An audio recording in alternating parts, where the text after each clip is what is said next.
नमस्कार दोस्तों, कैसे हैं। 2044वें लेख में 8वें महीने के 27वें दिन, महीने के अंतिम मंगलवार की आज हमारे यहाँ कुलदेवी पूजन होता है।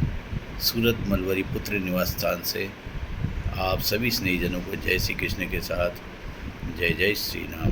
दोस्तों, आज की विषय बोध कथा में आनंदित रहने की कला। त्योहार अपने सेवानिवृत्ति के 6 वर्ष पूर्ण होने पर काल्पनिक रूप से विचार में सोच रहा था, अगर मेरी कंपनी होती तो मैं कभी भी सेवानिवृत्त नहीं होता और सभी पारिवारिक रिश्तेदारों को अपनी कंपनी में रखकर देवा ग्रुप ऑफ इंडस्ट्री रखता। तभी एक प्रेरक बोध कथा प्राप्त होते ही मेरी काल्पनिक विचारों वाली धारणाओं को गलत साबित करते हुए पूर्ण विराम लगा दिया।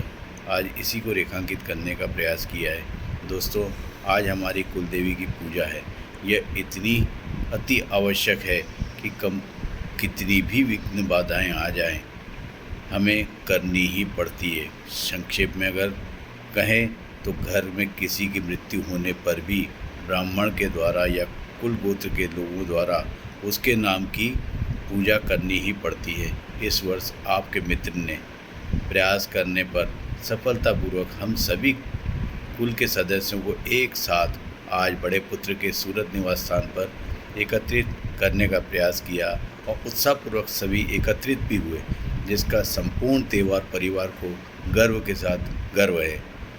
दोस्तों, आज की प्रेरक बोध कथा विषय है, एक करोड़पति कंपनी का मालिक कार्य की अधिकता और निरंतरता के कारण बहुत दिनों से विचार कर रहा था कि वह सारा काम धंधा छोड़ अध्यात्म में की ओर निकल जाए, क्योंकि यह कटु सत्य है, निजी कंपनी का मालिक कभी न सेवानिवृत्त होता है, ना ही अवकाश ले सकता है।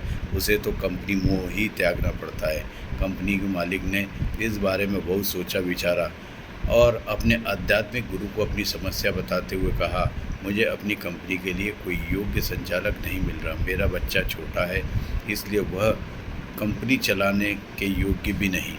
अतः जब भी उसे कोई योग्य पात्र मिलेगा जिसमें कंपनी की संभालने के सारे गुण होंगे, तो वह काम धंधा छोड़कर शेष जीवन अध्यात्म के लिए समर्पित कर देगा।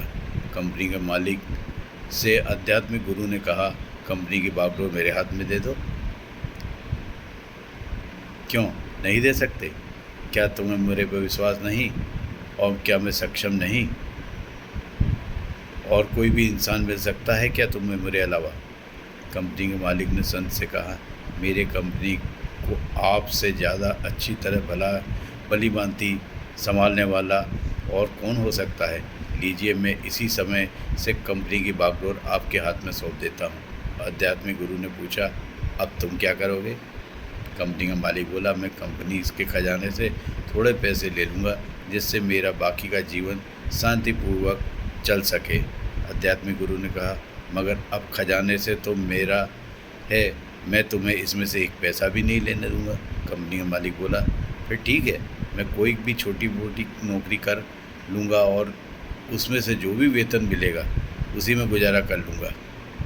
गुरु ने कहा, अगर तुम्हें काम ही करना है तो मेरी कंपनी में एक पद खाली है, क्या तुम मेरे यहाँ उस पद पर नौकरी कर सकते हो? कंपनी का मालिक बोला, कोई भी तैयार नौकरी हो, कोई भी काम हो, मैं करने को तैयार हूँ। आध्यात्मिक गुरु ने कहा, मेरे यहाँ कंपनी के मालिक को नौकरी चाहिए। मैं चाहता हूँ कि वो कंपनी का मालिक बनकर उसकी तरक्की में आगे बढ़े। तुम मेरे लिए ये नौकरी करो और हम हर महीने कंपनी के खजाने से अपनी निर्धारित वेतन के अतिरिक्त कुछ भी ना लेना।